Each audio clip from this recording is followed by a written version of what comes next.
우리 하나님의 은혜와 평강이 여러분 모두에게 함께 하시기를 주의 이름으로 축복합니다.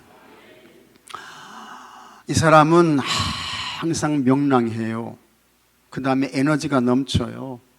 정말 삶의 의욕이 가득하고 매사에 모든 일에 긍정적이고 이렇게 사는 사람이 있었습니다.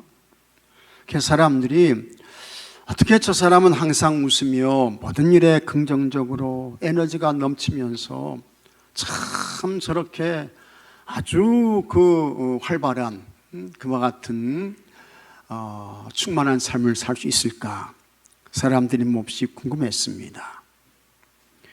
그 비결을 묻자 이 사람이 이렇게 대답했습니다.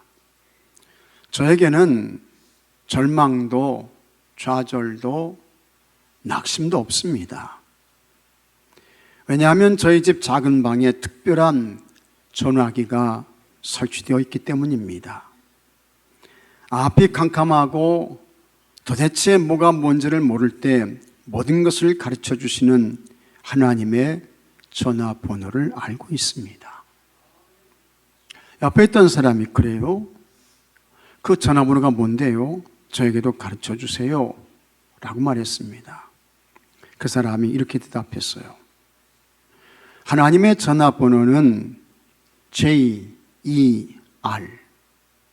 333입니다. 에? 아니 무슨 전화번호가 그래요? 이분이 하는 이야기가 JER은 구약성경 예레미야입니다.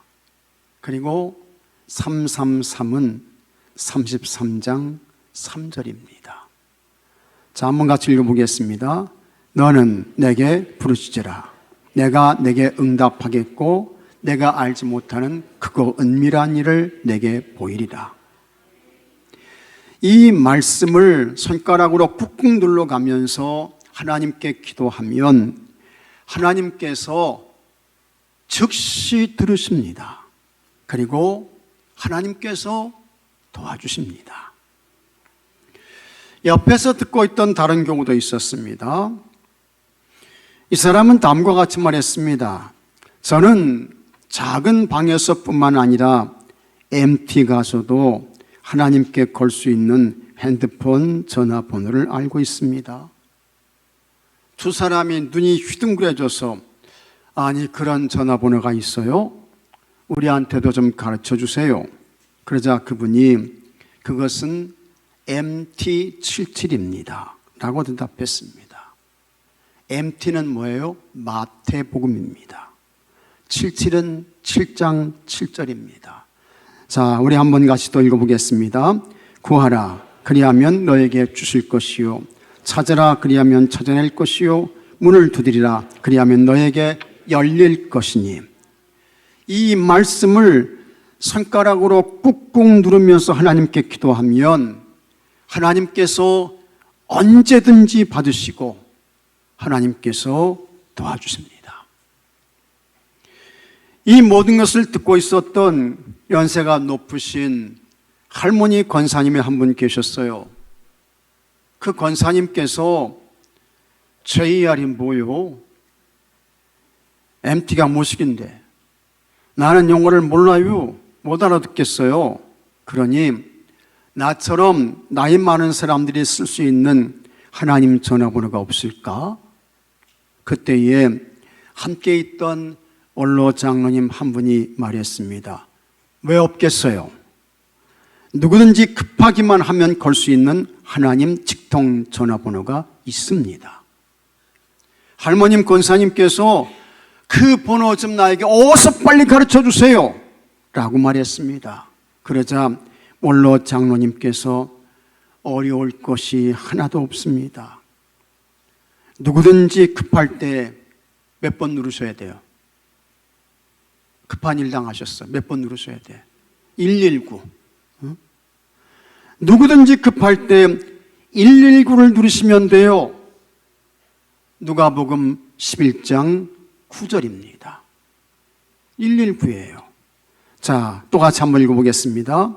내가 또 너에게 이르노니 구하라 그리하면 너에게 주실 것이요 찾으라 그리하면 찾아낼 것이요 문을 두드리라 그러면 너에게 열릴 것이니.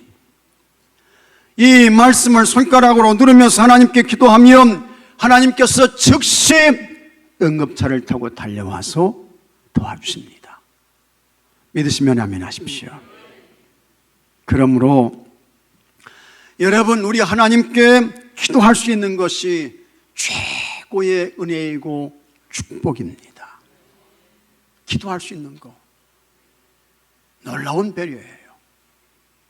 엄청난 하나님의 돌보심인 것입니다. 이름을 밝히지 않은 문명의 그리스도인이 지은 책이 있습니다. 그 책이 무릎으로 사는 그리스도인입니다. 참 좋은 책이에요. 저자인 문명의 그리스도인이 다음과 같이 말했습니다. 어찌하여 수많은 그리스도인들이 그토록 자주 피하는가? 기도를 너무 적게 하기 때문이다. 어찌하여 수많은 교회 일꾼들이 그토록 자주 용기를 잃고 낙심하는가? 기도를 너무 적게 하기 때문이다. 어찌하여 대부분의 사람들이 그들의 사역을 통해 어둠에서 빛으로 이끌어내는 영혼이 그토록 적은가? 기도를 너무 적게 하기 때문이다. 어찌하여 우리 교회는 하나님을 향한 뜨거운 불이 타오르지 않는가? 참된 기도가 너무 적기 때문이다. 예수님은 오늘도 여전히 능력이 무한하신 분이시다. 주 예수님은 여전히 인간들의 구원을 갈망하고 계신다. 그의 팔이 짧아 구원하지 못하시는 것이 아니라 우리가 더 많이 진실하게 기도하지 않기 때문에 그의 팔을 내밀 수가 없는 것이다. 우리가 분명히 알아야 할 것은 모든 실패의 원인은 기도를 하지 못하는 데 있다는 사실이다. 진짜 맞는 이야기지요. 옳은 이야기예요. 그래서 기도에 전념해야 합니다. 기도하지 않는 사람이 낙심하는 거예요. 좌절하고 절망하는 것입니다. 기도하지 않기 때문에 그 영혼을 구원할 수 없는 것입니다. 기도하지 않기 때문에 주님을 향한 뜨거운 열정이 다 식어지고 차가운 가슴, 냉랭한 사람 되는 것입니다. 기도하지 않기 때문에 하나님의 도움의 손길을 나에게까지 끌어올 수 없는 것입니다. 마가복음 6장 6절에 이런 말씀이 나옵니다. 그들이 믿지 않음을 이상히 여기셨더라. 이에 모든 전에 두루다니시며 가르치시더라. 예수님께서 예수님의 고향 사람들이 예수님을 그리스도 주님으로 믿지 않음을 보시고 어떻게 하셨다고요? 이상히 여기셨다고 했습니다. 예수님께서 고향 나사렛에서 많은 기적을 행하셨습니다. 능력을 행하셨습니다. 치유와 회복의 역사를 이루셨어요. 그러면 그와 같은 것을 보고 이 나사렛 사람들이 예수님이 그리스도시네요, 구원자시네요, 메시아 당신이 맞습니다, 이렇게 나와야 되는데 오히려 이 나사렛 사람들이 예수님을 더 배척한 거예요. 나사렛 사람들이 예수님을 안 믿었다고요. 그러니까 예수님께서 그것을 어떻게 해요? 이상하게 여기셨다고 했습니다. 그런데 예수님께서 여러분 보실 때에 성도를 이상하게 여기실 때가 있습니다. 참 이상하네, 이상하네, 이상하게 여기세요. 그것이 언제일까? 왜 이상하게 여기실까? 마땅히 기도해야 할 사람이 기도하지 않습니다. 그걸 보시고 예수님이 이상하게 여기시는 거예요. 하나님의 도움과 은혜를 구하며 전심으로 간구해야 할 가정이 있습니다. 그런데 하나님께 기도 안 해요. 왜 저러지? 이상하게 여기시는 거예요.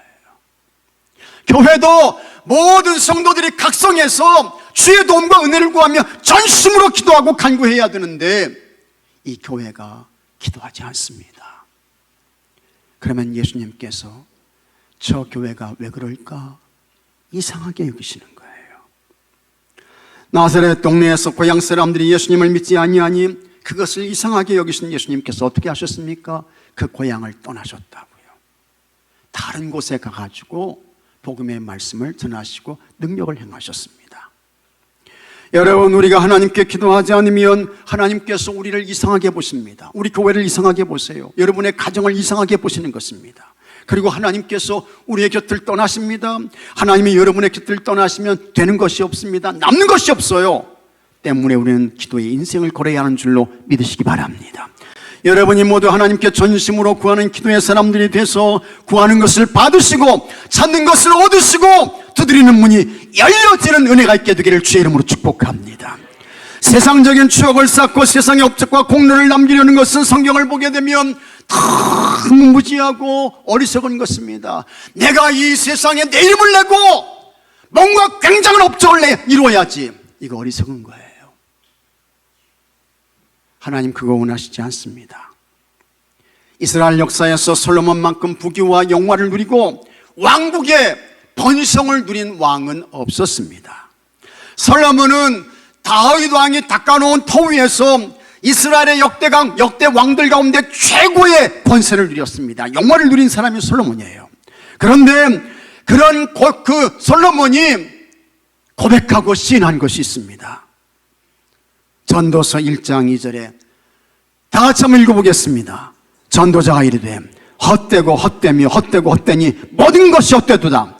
해 아래에서 수고하는 모든 수고가 사람에게 무엇이 유익한가? 전도자는 누굽니까? 하나님의 복음, 하나님의 은혜, 하나님의 축복을 전하고 나눠주는 사람이에요. 근데 그가 인생을 살아보면서 느끼고 경험한 것이 뭐냐? 하나님이 아닌 하나님의 영광을 위한, 하나님의 뜻을 위한 그런 것들은 다 어떻게 해요? 헛되고 헛되며 헛되고 다 헛되고 헛되더라. 헛되며 오중주인 것입니다. 세상의 업적이 헛되고 세상의 공로, 세상의 일들 그거 다 헛된 것이더라 말씀하고 있습니다. 그러면 성도의 삶에서 헛되지 아니하고 소멸되지 않는 선하고 아름다운 것이 무엇일까? 그것은 여러분들에게 영적인 추억이 많아야 할 줄로 믿으시기 바랍니다. 내가 가장 힘들고 어려울 때에 내가 하나님 앞에 엎드려 기도하니까 그때 하나님께서 나를 이렇게 고쳐주셨지. 그때 하나님이 나를 그렇게 붙잡아 주셨어. 그때 하나님께서 나를 그렇게 높여주셨어. 우리 가정을 지켜주시고 우리들의 아이들을 열어주시고 그들을 써주시고 이게 뭐예요? 이게 영적인 추억거리인 것입니다.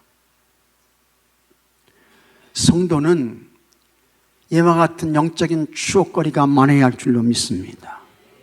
영적인 추억이 많으면 많을수록 그 인생에는 후회가 없어요. 아쉬움이 없는 거예요. 탄식도 없는 것입니다. 그러나 자기 영광과 자기 업적을 위해서 이렇게 소비한 인생, 하나님의 부름을 받으려고 할 때 부끄러운 것입니다. 내가 지금까지 뭐하며 살았나? 헛됨의 탄식 속에 인생을 마칠 수 있는 것입니다. 그래서 우리에게는 영적인 추억이 있어야 되는데 이 영적인 추억이 어떻게 만들어질까? 그것이 기도인 것입니다. 그래서 고든 맥도날드 목사님이 이런 말을 했습니다.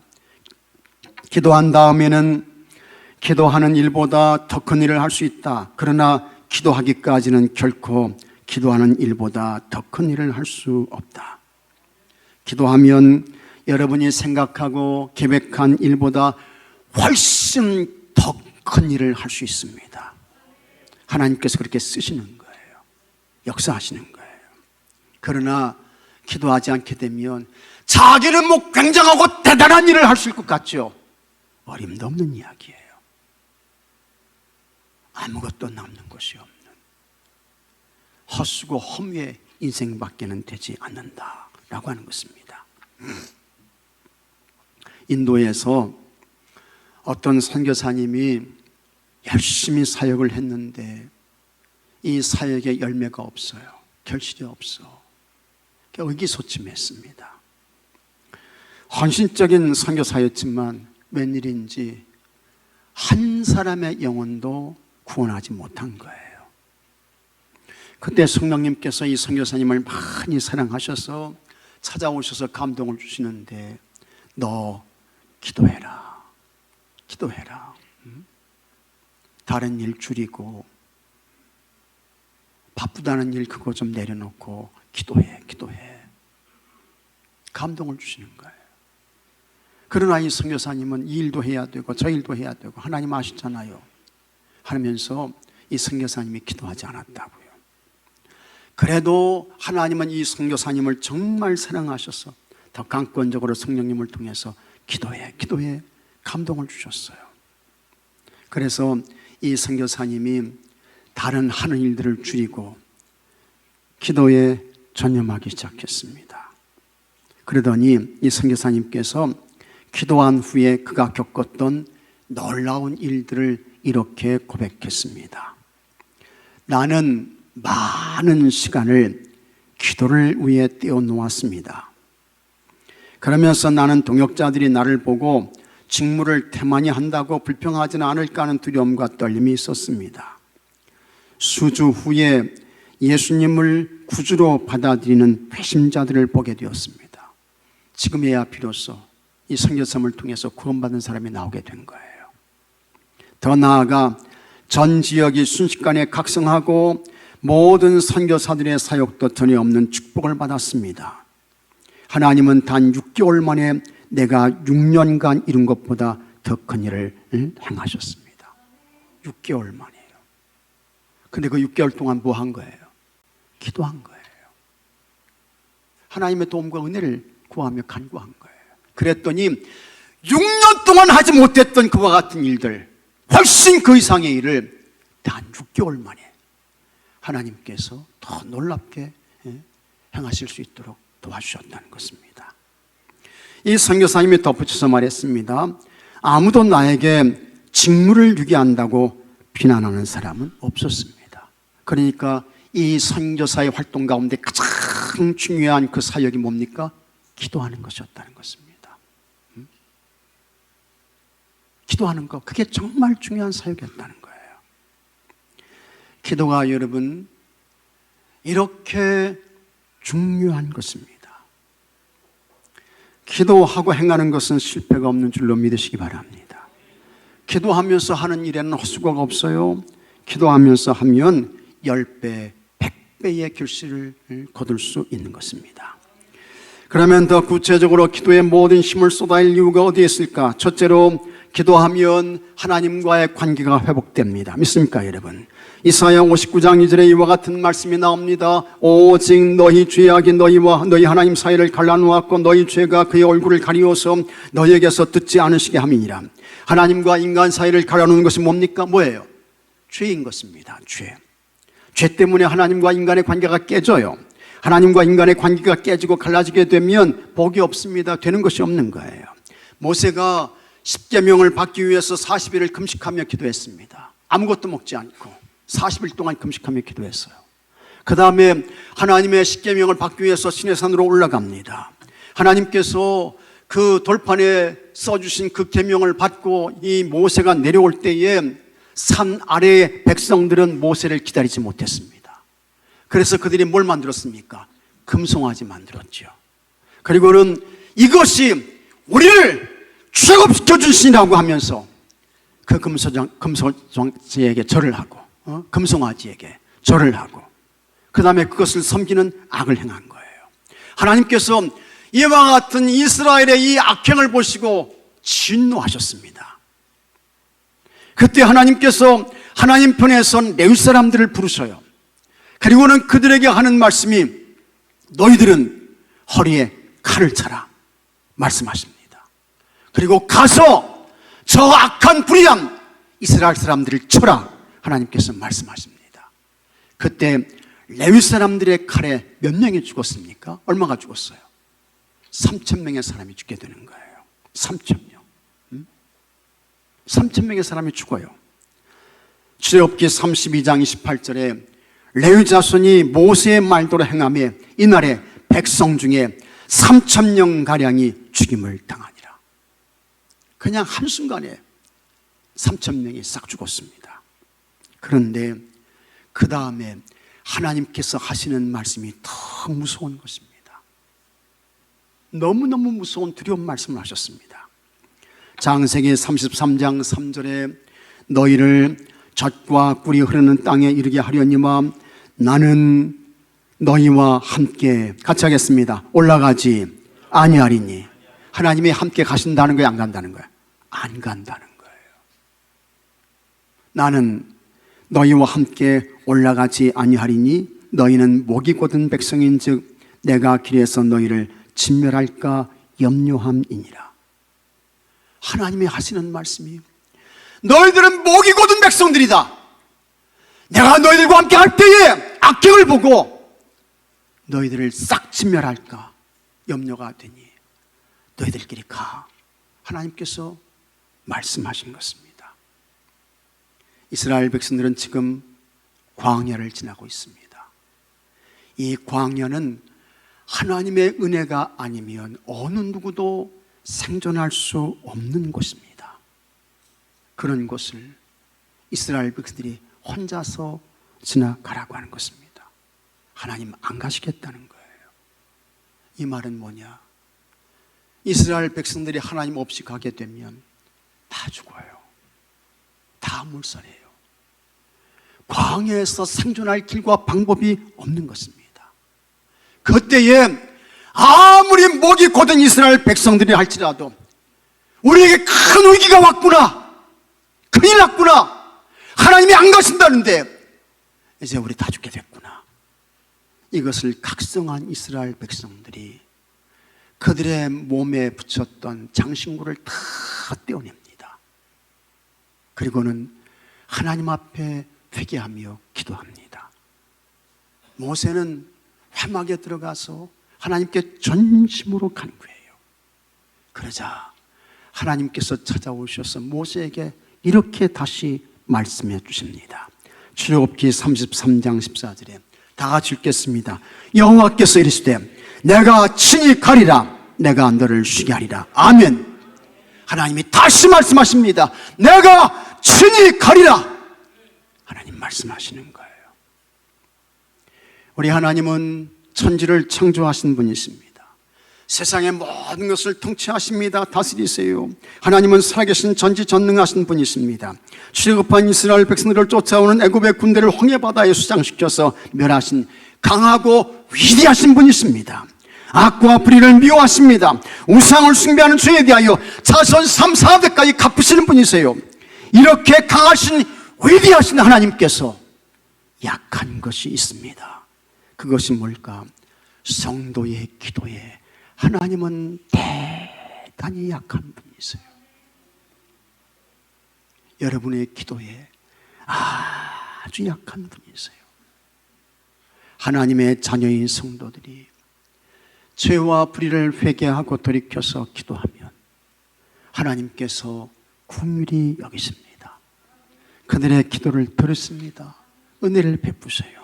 그래서 예수님은 우리의 기도를 들으시고 응답하시는 그 좋으신 하나님께 대하여 누가복음 18장 7절에서 다음과 같이 말씀했습니다. 다 같이 읽겠습니다. 하물며 하나님께서 그 밤낮 부르짖는 택하신 자들의 원한을 풀어주지 아니하시겠느냐? 그들에게 오래 참으시겠느냐? 아멘.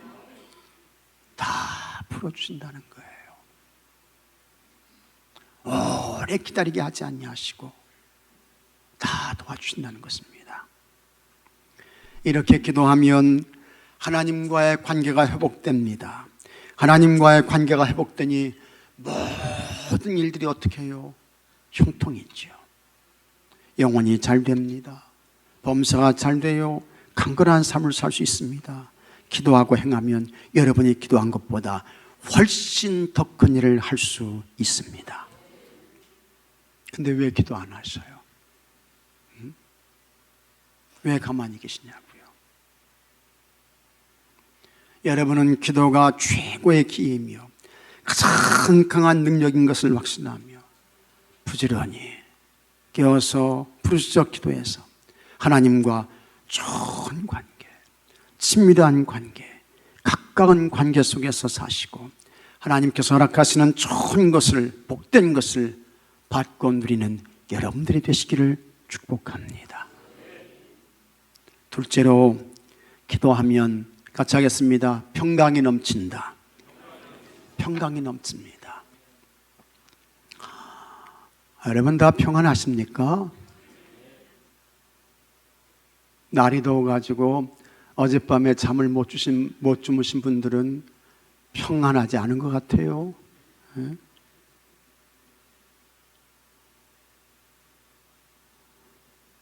다 평안하시기를 주의 이름으로 축복합니다.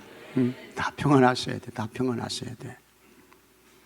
그렇다가 평안하다고 해가지고 교회에 오셔서 예배당에 오셔서 잠자라는 얘기 절대로 아닙니다. 오해하지 마십시오. 세상에서 평강만큼 좋은 거 없습니다. 평강만큼 소중한 거 없어요. 아무리 힘든 일이 있어도 마음에 평강이 넘치게 되면 넉넉히 그 문제를 극복할 수 있는 거예요. 그러나 뭐 그냥 세상의 모든 거 다 하셨다 할지라도 마음에 평강이 없고 그냥 두려움과 무서움과 걱정과 근심에 쫓기게 되면 정말 얼굴이 노랗게 변하고 살이 그냥 쪽쪽 빠지고 말이죠. 그렇게 되는 거예요. 이게 평강이 없으면 그렇게 되는 거예요. 이게 평강을 얻어야 되는데 이 평강을 어떻게 얻을 수 있을까? 기도하면 하나님께서 그 사람에게 평강 주시는 것을 믿으시기 바랍니다. 사도 바울이 로마 감옥에 갇혔습니다. 빌립보 교회 성도들이 바울을 위해서 에바브로디도 편에 성경금을 보내줘요. 바울이 너무 감사했습니다. 사도 바울이 빌립보 교회 성도들에게 감사의 마음을 전했습니다. 그러면서 악하고 불의한 율법주의자들이 있다, 교회를 깨는 못된 세력들이 있다, 그들을 잘 경계하고 물리치면서 믿음의 생활을 잘 하십시오. 그걸 말했던 그와 같은 서신이 빌립보서예요. 그런데 지금 이 사도 바울은 지금 감옥에 갇혀 있는 것입니다. 그 감옥에 갇혀 있는 이 바울이 이렇게 말합니다. 빌립보서 4장 6절에 아주 유명한 말씀입니다. 다 같이 한번 읽어보겠습니다. 아무것도 염려하지 말고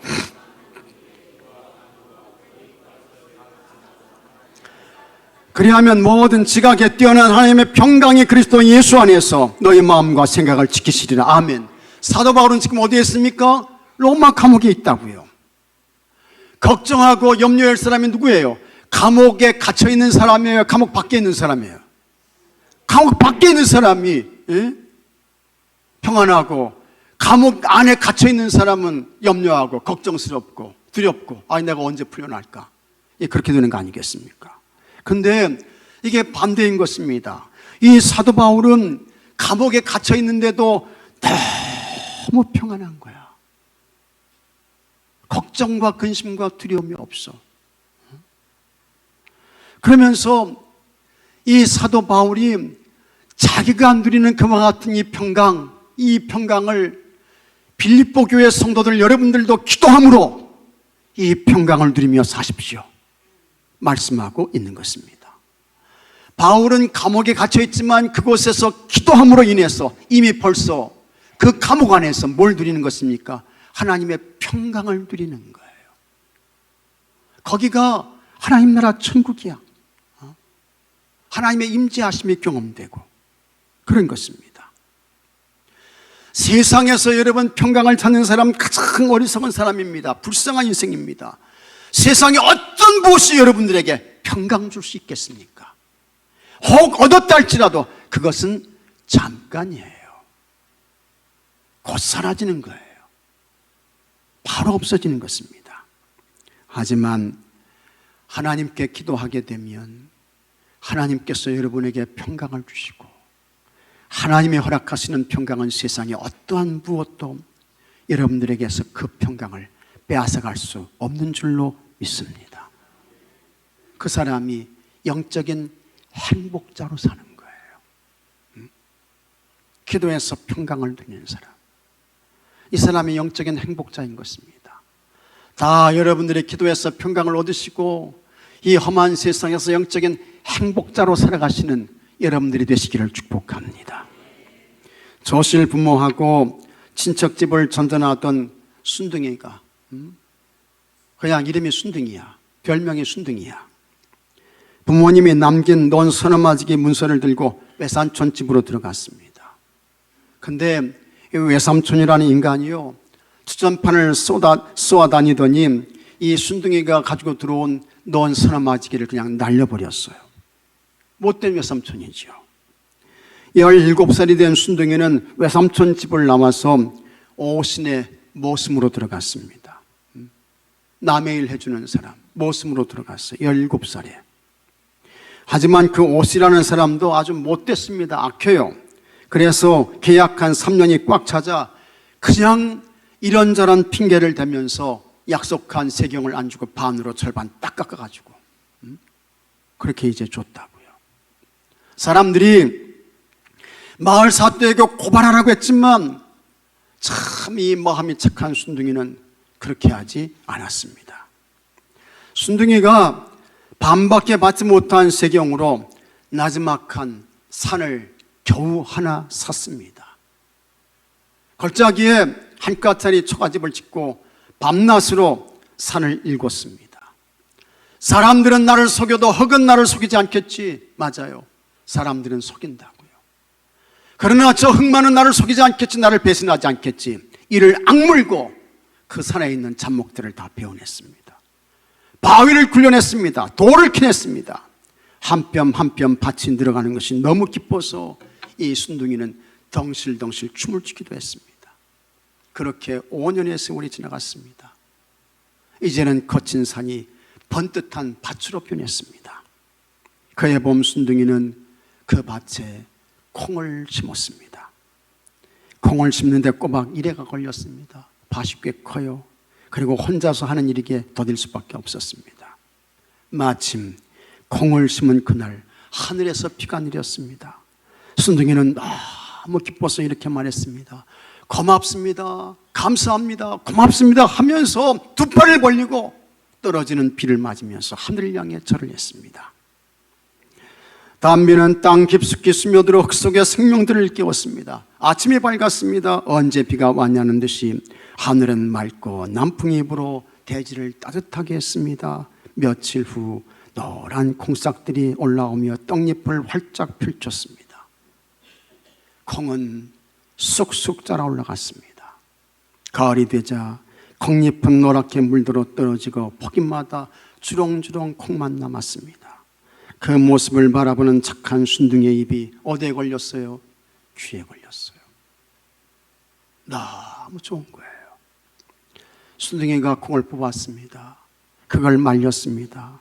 그리고 그 말린 콩을 차곡차곡 쌓았습니다. 큰 낫가리가 만들어졌습니다. 순둥이가 콩을 뽑아 쌓아올린 낫가리는 집재보다 컸습니다. 스무섬은 넉넉히 나올 정도였습니다. 가을볕에 콩이 잘 말라갔습니다. 콩깍지가 저절로 벌어질 때쯤 멍석을 깔고 타작을 할 작정이었습니다. 순둥이는 그 낫가리를 바라보는 것만으로도 행복했습니다. 순둥이가 어느 날 주막에서 점심을 먹을 때쯤이었습니다. 갑자기 그냥 우르르 꽝 짜자작 하면서 하늘이 찢어지고 땅을 가를 듯이 마른 번개가 서너 차례 쳤습니다. 마른 하늘에 번개가 쳤어요. 그러더니 조금 있다가 마을 사람이 달려와서 말했습니다. 순둥이 있는가? 순둥이 있는가? 빨리 나와봐! 고함 소리에 뛰쳐나간 순둥이는 그만 그 자리에서 얼어붙고 말았습니다. 쌓아둔 콩더미에서 연기가 치솟고 있었습니다. 뭐가 난 거예요? 불이 난 거야. 벼락 맞아가지고요. 순둥이가 달려갔습니다.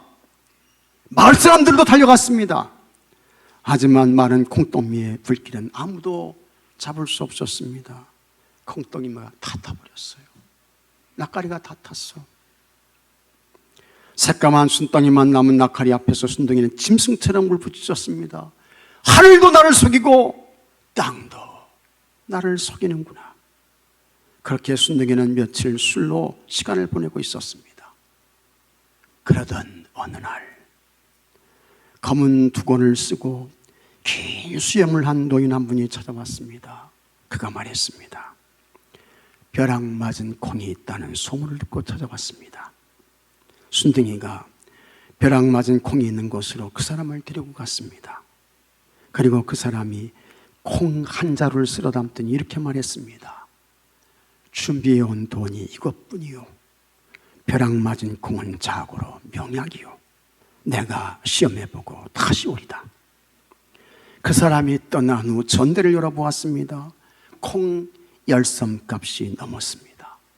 그러더니 소문을 듣고 팔도 강산의 명의들이 쉼없이 찾아왔습니다. 순둥이는 새카맣게 탄 콩가마니를 쌓아두고 의원들에게 팔았습니다. 벼락 맞은 콩은 욕창, 등창, 나병의 특효약이었습니다. 그 후에 순둥이는 벼락 맞은 콩을 팔아 갑자기 큰 부자가 되었습니다. 여기서 나온 말이 있습니다. 무슨 부자? 무슨 부자예요? 벼락 부자.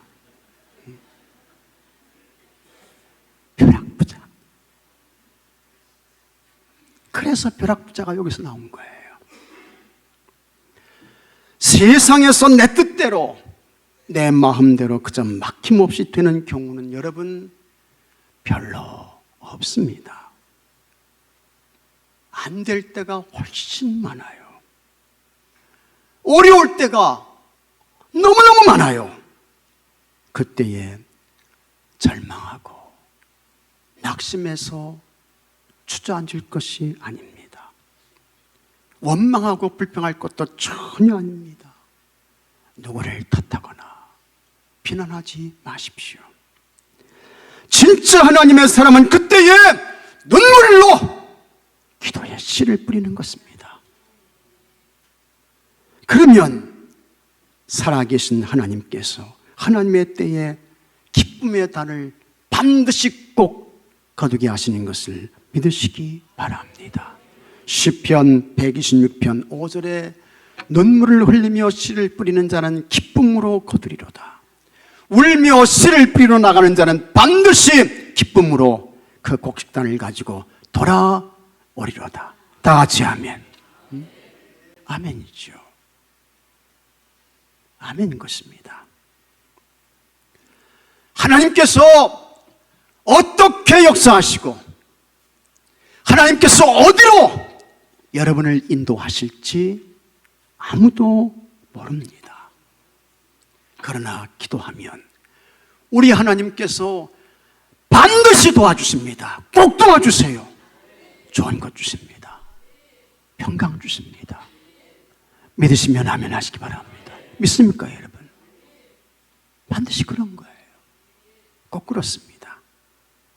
그러므로 하나님께 부르짖어 기도해서 우리 하나님께 간절히 부르짖어 기도해서 하나님께서 진행하시는 그 은밀한 일을 보고 하나님께서 허락하시는 좋은 것을 받고 누리며 평강으로 사시는 여러분 모두가 되시기를 주의 이름으로 축복합니다. 다 같이 기도합시다.